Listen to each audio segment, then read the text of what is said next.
right. How's everyone doing this afternoon? Okay, all right. I am excited to be with you guys. Real quick, we're just going to get this out of the way. I don't want you to take all your time taking notes. I want you to engage. So you can go, well, this is what we're going to talk about today, the 7 steps to build a powerful personal brand. And at that link, mikekim.com/tribe, you can get all my slides and some pictures of Jeff. All those things he's been talking about. I'm just kidding. So just grab that whenever. And if you don't want to grab that right now, you can grab it later. I'll give you that link again so that you don't have to take pictures of all the slides and write furiously, because I want us to really, really engage during this time that we have together. Sound good? Okay, so all that stuff is there at mikekim.com/tribe, and that's the only photo you have to take at all, if anything. Just write that down, and you can grab that after the talk. Now, when it comes to personal brand, I love being in a room like this because I am one of you. I'm a creative. I'm an artist. My mother was an artist. Her husband, Chick, is right over there, and they met in an art club in Philadelphia, painting together, right? And so I totally understand this portion of the folks who are in this room and say, I love art, and I want to do art, and I want to create, and I want to write, and I want to draw. And then there's this other side that involves marketing. It involves business. And they feel like oil and water. They feel like, for many of us, like disparate concepts, right? So I want to kind of get into this because, and I love talking to you guys about this, because most creators don't have a marketing plan. They have a plan on how to create art, how to write a book, how to get it done, how to start a blog, how to launch a podcast, but most people don't have a marketing plan. This is most creators' marketing plan. And this is not Frankenstein. This is the monster. Anyone who's read the story properly knows that the doctor's name is Frankenstein. And of course, we take these disparate parts and we mean well and we piece them together, but we don't know how to put it all together, right? This is, hey, I'm your marketing plan. This is it. And we take products that are wonderful products in of themselves. Tribe Writers is one of them. I actually joined Tribe Writers 5 years ago when I first got my start and wanted to really find my creative voice. It's one of them. And then we buy product after product after product. Anyone guilty? Anyone done this? And you don't know how to put it all together, and then we have a brand that looks like this guy. It's just kind of Frankenstein together. So for that reason, I'm going to go out on a limb and say this is probably the most important session that you'll attend at Tribe. Not because it's better, but because it's the missing piece. Not because it's better, but because it's the missing piece of the puzzle. How do I put this all together? Now, I understand the aversion that creative people have towards marketing. So let me propose just a different perspective. Marketing isn't about closing a sale. It's about opening a relationship. Can we get behind this one? Yeah, raise your hand if you can get, does that feel better? Right, does that feel a lot better? It's not about closing a sale. Of course, we want people to purchase our products, to purchase our services, whatever that is. Otherwise, we don't have a business. We have a hobby. But marketing is about opening a relationship. If you do the things that we've talked about here so far at Tribe and the wonderful things that you're going to hear tomorrow, it's really all about allowing people to open a relationship with you. I like to say it's like a shopping mall that has multiple doors. If you've ever gone to a shopping mall, there's not just one entrance. Sometimes you go in through the food court door. Sometimes you go through Bloomingdale's. And all these folks out there eventually end up in your little world, but they on-ramp different ways. And so when we talk about writing a book or starting a blog or starting a podcast and any of these multimedia channels that we can create, it's all just doors to the same shopping mall, which is your brand and your business. Is that cool? So all we're trying to do is open a relationship with them. Now, when it comes to a brand, there are 3 sub-identities to any and every brand, and all 3 are equally important. They are like 3 legs on a stool. You take one of them out, one of them's short, one of them's misaligned, can't work. So I'm just going to throw these all out there on the screen. 3 identities to every brand, and all 3 are important, and I'm an alliteration guy, so I like to find words that start with the same first letter, okay? And it's these. You've got a visual identity, you have a verbal identity, and you have a value identity. And all 3 must be aligned. in order for you to have a strong brand presence, a very strong brand identity. Let me explain, and this should be a little fun. I pulled an ad from Louis Vuitton. Anyone wearing any Louis LV today in the room? Go ahead and show it off. All right, you got your bag, all right? High-end designer fashion. High-end designer fashion. And a brand like this is going to have a very clear visual identity, correct? And they're going to have a very clear verbal identity because they have a very clear value identity. You can't buy anything in Louis Vuitton for like less than $1,000. And so what I did to illustrate this point is I pulled a Louis Vuitton ad and I simply changed the text. I changed the verbal identity. Here's what it is. Look at this. Does this feel weird? Does this feel weird? Raise your hand if this feels weird. Like you, here's the hard truth. Some of your brands look like this. They send a mixed message. They send a mixed message. Actually, that text, you know where I got it from? Walmart. I don't even think you can buy anything that costs $1,000 at Walmart. Maybe a couple of lawnmowers, if you buy 5 of them at a time. Completely different value identity, and hence completely different verbal and visual identity. Neither business model is wrong. Both companies make a lot of money, but they make them in very different ways. Make sense? This is what the real ad looks like. Some artsy copywriter put that slogan together. Sometimes home is just a feeling. Right under our $800 sunglasses. What's over there? That $3,000 watch, and look at that black bag in the upper left. Probably cost $3,000. Profits from the bag benefit Conservation Cotton Initiative, Uganda. Do you see the wildebeest and wildlife in the background? That's all aligned. That's brand identity. What are the 3 V's again? Shout them out. Visual, verbal, value. When even one of these is misaligned, your brand is like a wobbly stool. It doesn't work. Anyone feeling like convicted in one way or another now? Is this making sense though? This is making sense. Okay. So today I'm going to lay out a 7-part framework in terms of how to show you how we can build this stuff and put all these things, instead of Frankensteining it, putting them in the right order, because I love this quote. Gary Keller said this: success is sequential, not simultaneous. We come to Tribe, we come to other events like this, and we hear great ideas, and we just want it to, boom, all fall right in our lap at once. We wish like we could get Jeff and his whole team of speakers and marketers just to like spend 6 hours with us and build a brand so when we leave, it's all done. Have you ever noticed you can't go on eBay and buy a personal brand? You can't. Every person, man, woman, boy, girl, YouTube kid who shoots videos of him opening toys and making money off of it, they earned that. They earned it. You can't buy that kind of influence. You can buy an email list, but you can't buy the relationship. Because marketing isn't about closing a sale. It's about opening a relationship. So, 7 steps, and I want you to understand that these steps go in order. It's sequential. Success is sequential. Every brand has these 7 things, but oftentimes they have them in the wrong order. And when you have things in the wrong order, you get the wrong number, even if you have the right digits. You can have the right digits, but if you build them in the wrong order, you get the wrong number, and that's why your brand isn't dialed in. That's what we're going to talk about today. Okay, let's get started. You all ready? Okay, the first and most important step to your personal brand is your personal story. Now, I know some people in the marketing world would disagree. Nobody really cares about your story. Yes, they do, especially if you're starting out. Especially if you're starting out.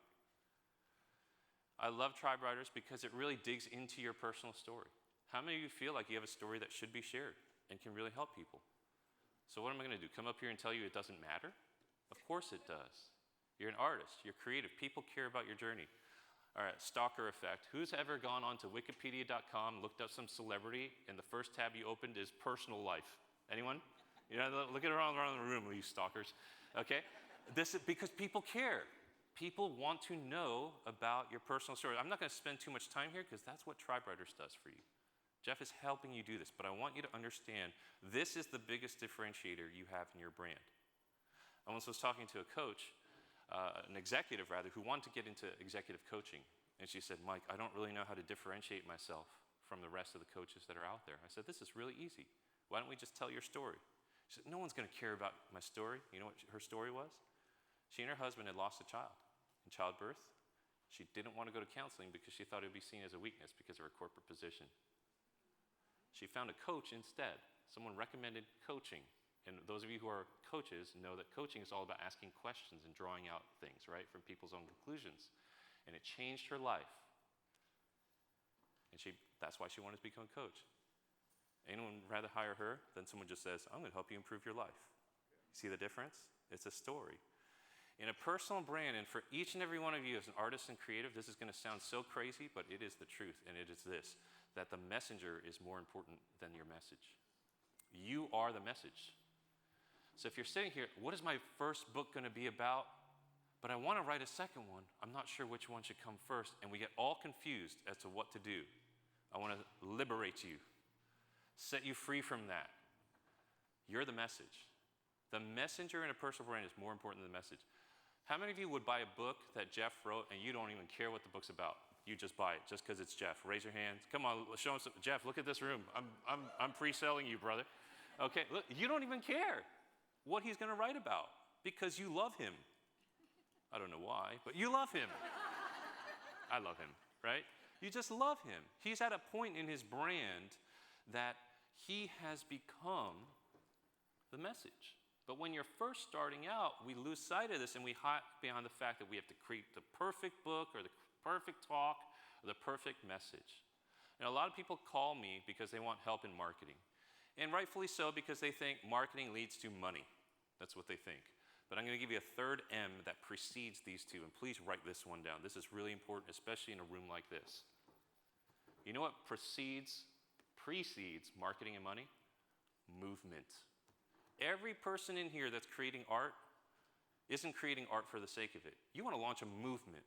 Those of you who are writing books about motherhood or surviving trauma or overcoming tragedy or starting your own business, you don't want to just start a business. You don't want to just make money. You're trying to actually create a movement. It would be a disservice for me to call some of the great figures in history marketers. Jesus Christ was a marketer. No. Martin Luther King was a marketer. Doesn't that just sound wrong? They led movements. But I'll tell you what, they had marketing teams. And when you tap into the movement you're trying to start, then marketing becomes easy. Does this make sense? That's why we're trying to I love what Todd said yesterday about what angers you. What really angers you? I use a little more coarse language because I'm from the Northeast, just outside of New York City. I just ask people, what pisses you off? That's how we talk. What pisses you off and what breaks your heart? And what's the big problem you're trying to solve? Because if we can get into that, we're not stuck in our heads. And I love my head. I think it comes up with some good ideas. But when you get into a movement, you get into your heart. And then a marketer like me can take that and say, okay, now we're going to infuse your marketing materials. And it's going to sound compelling, persuasive. It's going to have some bite to it. It's not going to sound like everybody else. So a movement. If this is you, can you just raise your hand and say, I'm starting a movement? Come on, say it over yourself. I'm starting a movement. Look somebody in the eye and say, I'm starting a movement. Do you believe this? Do you believe this? Because if you don't, no one else will. Yeah, I love it. This table over here, high five. Come on, give somebody a high five. I'm starting a movement. Come on, baby. Okay? So your personal story. I love this. All right, awesome. You can get artistic and creative people to make noise while you're speaking. You've won half the battle. All right? This is awesome, okay? So the personal story is the foundation of everything in your brand. It is the foundation, and everything will sequentially build off of this because the next step is going to be your platform.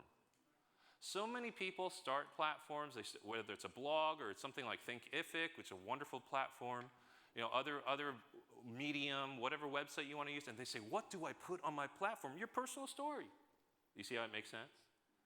Don't just start a blog this afternoon, because if you do and you do all the technical stuff, you'll be really discouraged because you don't have anything to fill it with.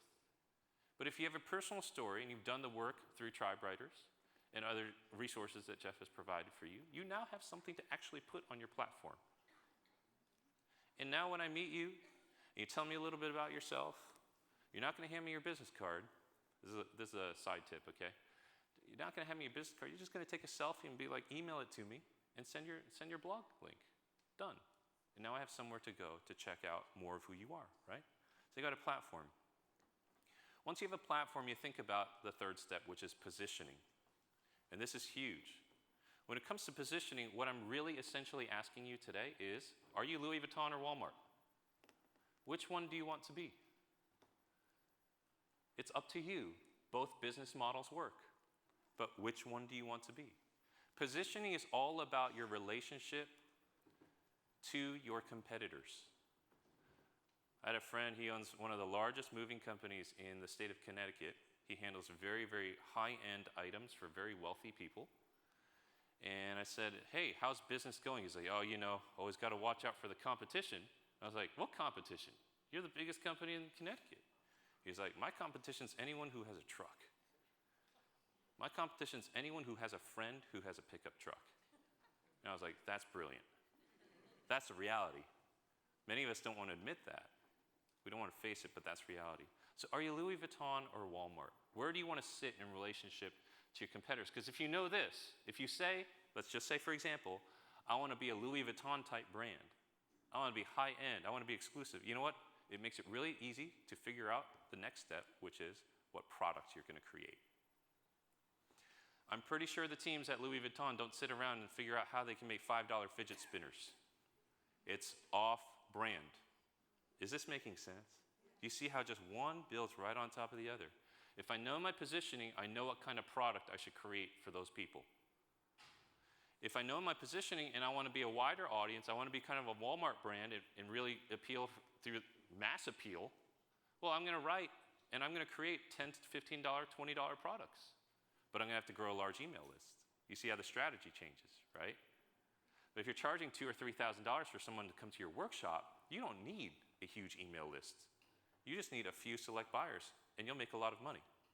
It drives every single decision as you go right on up this process.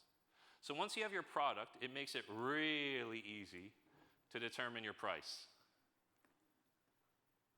Everyone just go, how much should I charge people from my mastermind group? How much should I charge them for 1 hour of coaching? How much should I charge for my product? If you know your positioning 2 steps earlier, the question kind of answers itself. And when your pricing is not aligned with the rest of your brand, people go, what's wrong? You're actually going to hear this, you're going to hear Ken Davis tomorrow, but I remember one story Ken shared, and it was when he was starting out as a speaker. He may share this. And he was really nervous on what to charge people.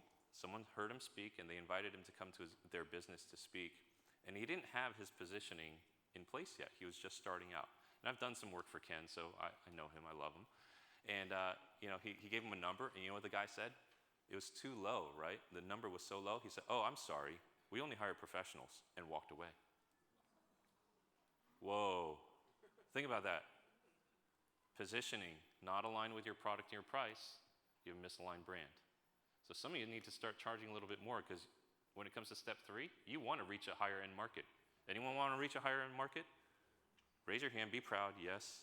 Okay, I want you to write down right now on your notebook paper, what's the most expensive thing I can buy from you right now? Write down that number, whatever number that is. What is the most expensive thing I can buy from you right now? Those of you who want to be in the high end market. Anyone have something like $997?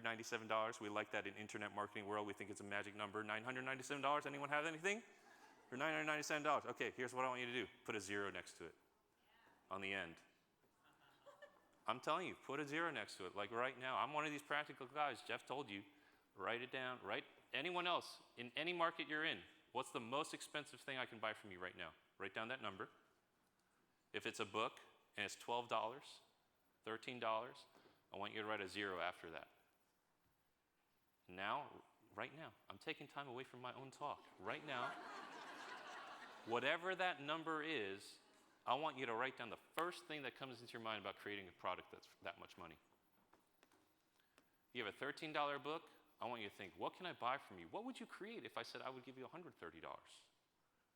For those of you who said, I'm charging $997 for something, what could I buy from you that would cost $9,970? Could you come up with something? Would it be a retreat? Would it be a high-end event? Would it be a 90-day coaching or consulting arrangement? Go ahead, write it down. Because I want you to leave with this on a piece of paper, and I'm going to make you take a picture of it and make it the wallpaper on your phone for the rest of this conference. So that every time you look at your phone, you see that number staring at you. That's your product. That's how good you are. Am I making you feel good? Kind of challenged and stretched at the same time. I'm trying to do a little warm fuzzy here thing. That's not what we do where I'm from. But I want to encourage you, when you have your positioning, the price becomes really, really easy to understand. Now, once you have your pricing, it becomes very easy to write your pitch. And you know what your pitch is? It's your verbal identity. This is your sales copy. This is copywriting. My marketing background is rooted in copywriting. I know how important words are, and I'm not talking to people who don't understand this. I'm preaching to the choir here. When you influence language, you influence thinking. That's a good one. I don't have a slide for it. When you influence language, you influence thinking. Words have made people fly on different airlines, buy different clothes, and then as soon as it gets to marketing, all of us writers and creatives say, no, this is not going to work. My sales copy's not going to work. This isn't going to do anything for my business. No, once you have all these preceding steps lined up, your pitch becomes very, very clear.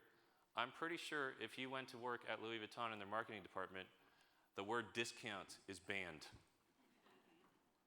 It's not in their vocabulary. Actually, the best brands, the most global brands, you may not know this, have words that they are and are not allowed to use. They actually, you know how many graphic designers do we have in the room? Web designers? Okay, so those of you who are in that space, you know brand elements. And if you hire a good graphic designer, a good web developer, they will tell you, use these colors and use these colors only. Use these fonts and use these fonts only. But the biggest brands, they do the same thing with their verbal identity. They're not allowed to say certain words in their marketing material. And they have entire pamphlets laid out this way. So when they hire copywriters, they say, you must write our campaigns and you cannot use these words. Fascinating, isn't it? Fascinating. So this is your verbal identity. And so if you've ever bought a copywriting product or a book, that's where that fits. But if you're not sure how to write your page, you might want to look back at some of the preceding steps and say, have I really firmly established my positioning? Have I built the right product for them? Have I priced it appropriately? Am I telling people it's a $9,997 product and my sales page says, yo, what's up? Awesome to see you here on my page. I want 10 grand from you, lol. I'm not paying that kind of money for a brand like that because there's misalignment. All right, so we have the pitch, and of course the last step here, partners. If you're wondering why people aren't partnering with you, aren't kicking your door down, trying to team up with you, why they're not inviting you, I'm going to get real raw, to speak at their conferences or events, why they're not referring you to other people, it's because the previous steps aren't built out. Because when you have all of this in alignment, it becomes very easy for others to understand who you are, what you do, and why you do it. And it becomes very easy to recommend you. I'm in a room full of word nerds. And the word commend, we know, means to praise. So to recommend literally means to praise again. And so I tell my students, I tell the people who are in my mastermind groups, I tell my clients, be recommendable. If I told you tomorrow I leveraged my relationship with some influencer that I have, or just ask my friend Jeff for a favor, and you're going to get on his podcast, he's going to interview on his podcast, how many of you freak out? A little bit? How many of you feel like you're totally ready? Okay. If you're totally ready, it means that you've looked through this stuff, or maybe you're just deluded. You got to be ready for the influx of influence that can potentially come your way in this world. There are folks who are checking out your shopping mall even right now and you don't even know it. And if this stuff isn't laid out, you lose out on a potential opportunity. But when you have all of these 7 steps laid out, guess what? You start building a real put together tribe. People who will literally buy your book before they even know what it's about. You just told me you would. Why? You know him. Are these things clear when you look at Jeff's brand? Do you know his story? Yes? Do you know where to go to find out more about him? What platform he's on? His website. My website. Positioning. He has products for the right position group. And he prices them appropriately, and he pitches it appropriately. He has partners all over the personal brand space that will gladly promote his products because they're so easy to grasp and to understand. When we have these things in alignment, we start building a powerful and very profitable personal brand. So here's what I'd like you to do. We got about 2-3 minutes left. I want on your notebook to write these steps out. You'll get these slides if you want them, but I want you to just write these things, one on top of each other, like a checklist. Have I written my personal story? Following some of the stuff that Jeff has taught, we've learned in his programs. Have you done that? If not, don't worry about anything else yet. Stop trying to figure out the sales page for a product that doesn't exist because you haven't even considered the positioning of your brand yet. It's a waste of time. It's sideways energy. So if you got personal story, put a check mark next to it and go up to your platform. Is your platform like that Walmart/Louis Vuitton hybrid ad that I showed you that I totally made up, or is the message clear? If the message is clear, cool, put a check next to platform. But if it's not, here's what you do. You ask people in the tribe community, am I sending you mixed messages when you look at my webpage? Am I telling you how to, in my business, look good on camera and I have horrible photos on my own website? I've always found it very amusing when designers would want you to hire them to design their website and their website doesn't look good. I always found it odd when copywriters would say, I would love to write copy for you, and then I go to their website and it's full of typos. That's like my fitness trainer being 300 pounds overweight and saying, hey, I'm on the journey with you. I'll see you later. I want to give me the dude who's ripped. Like that's the guy I want to learn from, right? So right up the ladder. Okay, positioning. Do you know who you are relative to your competition? When I made you write down that number with the extra 0, did it scare you? If it scared you, it might be because you haven't really thought about your positioning. Because there are people that will pay that number. There are. I absolutely believe it. But you have to be firm on your positioning. And here's the little takeaway. Whatever that number is that you put the 0 next to, that's how you have to market all of your stuff. I want you to hold your head up high as if you are someone who sells products at that level time after time. Because if you do that and their marketing's up to par, everything else down below will fall into alignment. This conference costs several $100s to buy a ticket for. Have you looked at this room? Do you see the branding that's all around us? Do you know how many trucks of audio and visual gear they have here for this event? This is not a $300 product. Make sense? He's marketed it as if we paid $3,000 to come here. But what's it do? It pulls you in and gives you aspiration, and it shapes a completely different perception of what a brand is. Subtle. I'm giving all his secrets away. But this is what people in branding understand. Okay, products. I want you to write down the products you have right now. I want you to take a hard look at this. And we have some time. We're going to do this. We're going to do a little bit of exercise. I want you to write down every product that you have right now. Every single product that you have. Whether it's a book, an ebook. If you don't have a product, write down the one that you're working on. You're all here because you're working on a book or a podcast or something. Write that down, how much you were going to charge for it. Bless you.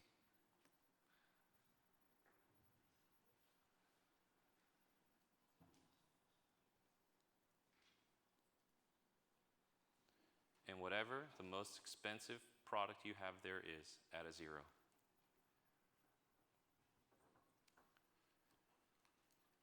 And the last thing I want you to do, as soon as you see that number on your page, I know we've had a long day. I want you just not to fall asleep, but close your eyes for a second and visualize in your mind, what would my website need to look like if I was going to ask someone to pay me $9,997?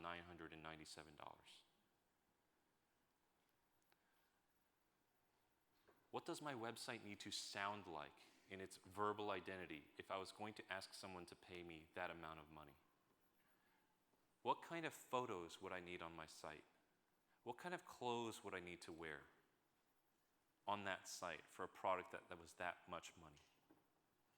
Just close your eyes, and I want you to just jot this down, whatever comes to your mind. And you're going to start to figure out, dang, I need to hire a photographer, or I need to hire a copywriter, but someone who's really good. I see pens writing furiously. This is awesome, because this is your business. This is your brand.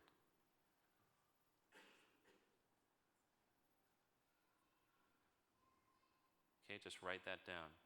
And that's what I want you to chew on the rest of the night. Whenever you think about marketing, you hear any other talk about marketing brand, I want you to think about that number and how you're going to bring everything up to par to reflect that number. That cool? Thank you so much for your time this afternoon. If you want all these slides, you can get them at mykim.com/tribe, or follow me on Instagram, and you can grab the link right off of Instagram. It's on there, so that you don't have to type in all the numbers or whatever. It was a pleasure to be with you. I will be here all weekend. If you have questions, just find me. And I just want to see you win. I want to see you succeed. And I want to encourage you, live your message, love your work, leave your mark on the world. Thank you so much.